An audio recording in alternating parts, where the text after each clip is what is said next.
Angin serupa doa sobat mati. Bakal tak tompo, Pate. Pangis tuku sampan ono. Ini sampun atas sampun mungkin di atas sepatu. Siji saka kuwi. Kepiye pakaryamu anggonmu nata praja lan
Basuki soaliro ana ing ngarsane sun. Atur kuwi sembah bekti mugi konjo sak dhuwet padha kanjeng. Yen ngono kon musuhan kalis ing sambikala sinaketan karahaja ngono aku. Ya Pak Tompo gawe boleh atiku ora liwat pujo asli itu tampan. Awan iki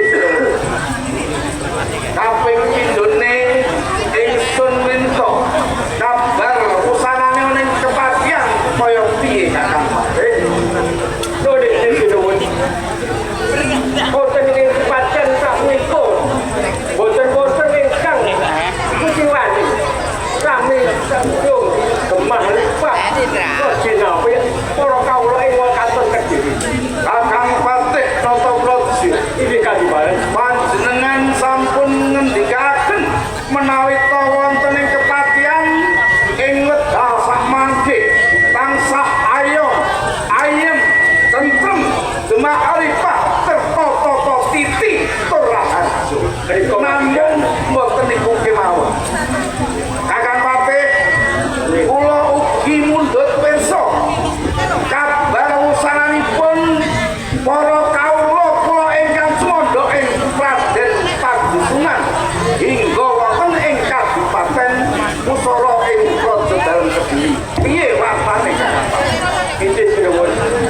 Panjenengan para kawula ing Pradesan. Ngantos dugi ing Kabupaten Kediri boten wonten ingkang banding. Nanging sampun kadosa ingkang para kawula sami jujuk kali dalan panjenengan. Yen ngono kabeh para kawula kuwi padha sayuk saeka kapti manunggal dadi sawiji. Menika leres Kakang Patih nata praja iki reng ing paseregan agung iki karo aku kabeh padha melu singgo sira ndak perangke lungguh kang prasaja Kakang Patih. kok dawuh. Margo kaliku nganggo Raharjo sawatmu ning acan ingsun.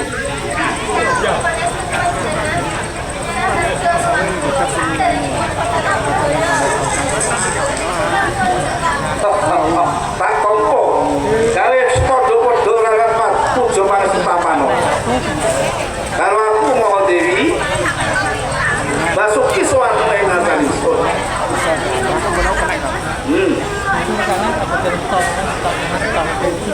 Tak tompo rapat puja pangestu tampano. Reng akeh kalau wangsaning kawula ing padha ngadhi sowan tak keparangke padha satata lenggah menara. Bali marang dina Kakang Patih Tompo. Iki sudah biasa.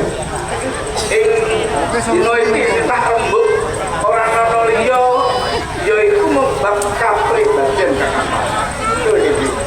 Dalaran nalika semono kula menika sampun dipun dawuhi kaliyan Siniwun Prabu Lembu Subrata kaliyan Ibu Kili Suci ingkang supados ndhawuhaken antaripun Panji Asmara Bangun Dalah Galuh Candrawirana nggih sekar saji Kakang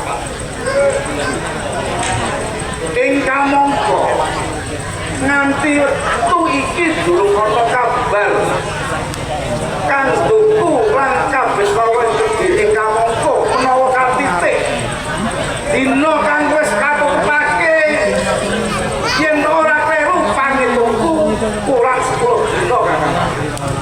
Iki menika dipun rantos sak antawis dawuh.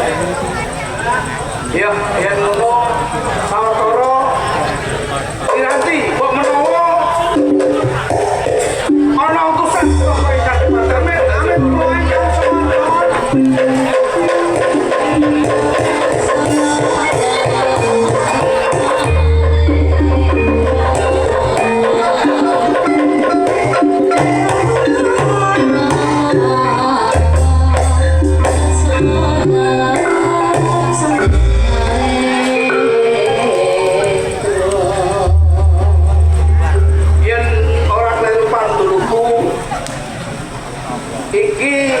Panji Kartolo, Panji Pamerto, bener.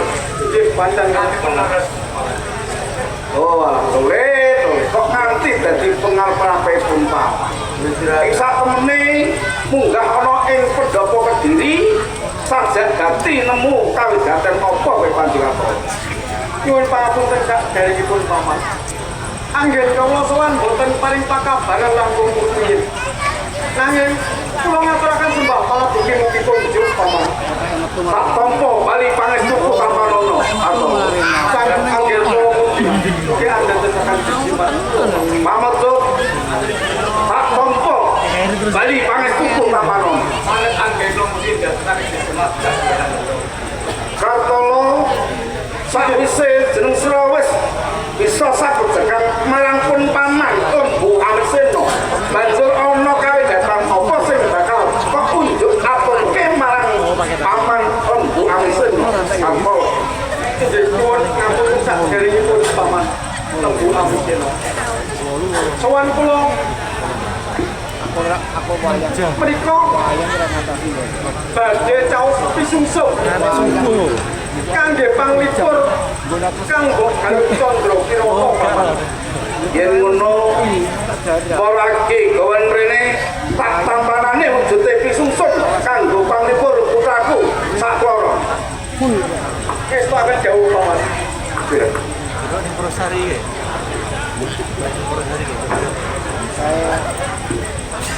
Baliku iki coba gawanen kon oleh Taman Sari. Maringno para putramu ya.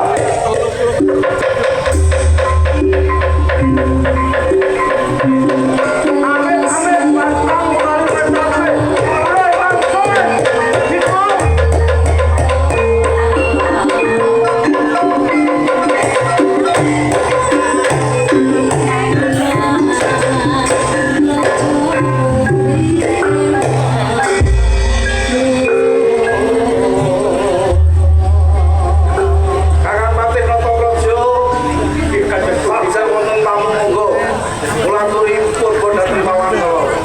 Gitu.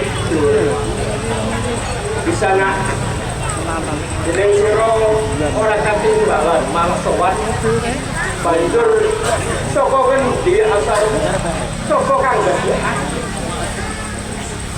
nuwun sewu nami kula Prabu Klono Sewandana saking Bantarangin kula dumugi mriki badhe nglamar putra putrinipun panjenengan paring asma Galuh Candra Kirana. Oh panjenengan menika sawijining raja ing Bantarangin. Ora saperlu badhe nglamar putrinipun Kanjeng Sinul wayang. Nggih, kula aturi tindakan prayoga. Sinul dirangka. Dene aturipun Praja Bantarangin menika badhe ngayonaken putra panjenengan. Nuwun sekilak kesana menawa boten klentu panjenengan wau namanipun Klono Sewandana. Bantarangin negari panjenengan. Panjenengan rawuh wonten ing Kraton Kediri menawi kula mirangaken hangembun endan adjah sonten terane panjenengan nglamar. Ngene. Saktemane aku iki pancen duwe putra putri kang Sulistya ing Warna jenenge Sekapa. Ning nuwun sewu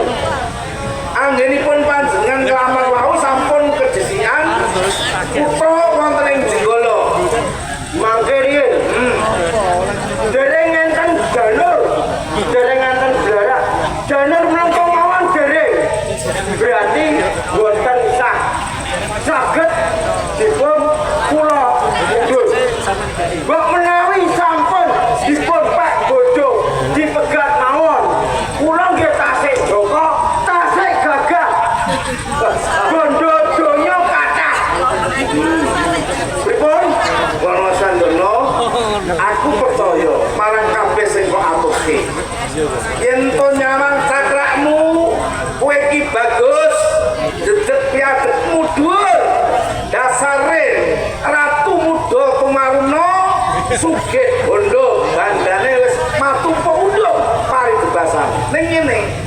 Senajan to aku kuwi durung pujuke gawe janur kluntung ning dina gumakok kanggo didapan wis kentinge dina wis ora kena dirubah maneh kuwi wis positif wis dumadi ngono kan dibatalke mawon pripun to sing nggih pripun napa-napa kok pikanti wong dereng dados bojone kok nuwun sewu kula masih ngeten-ngeten iki tasik Joko bondo dunya nggih kathah Mas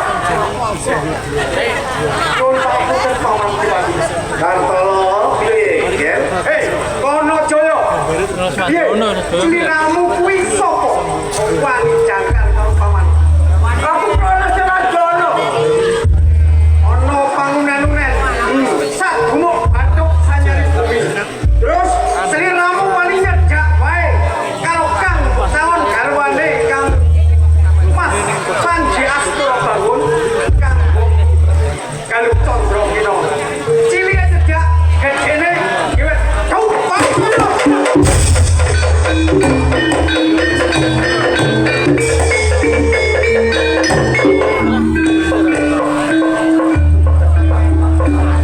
Kakak Mate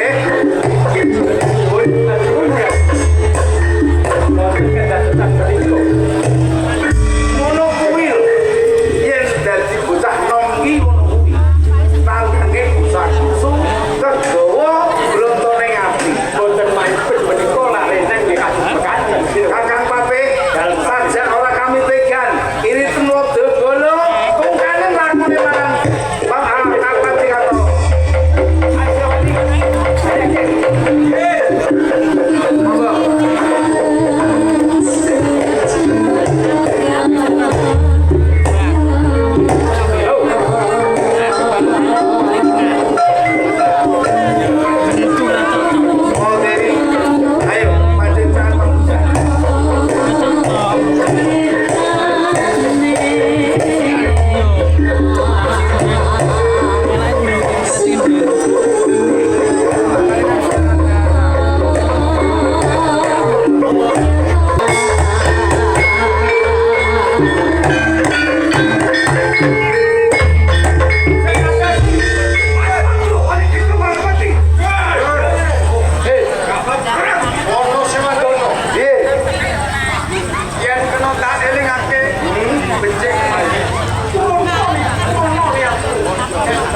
ayo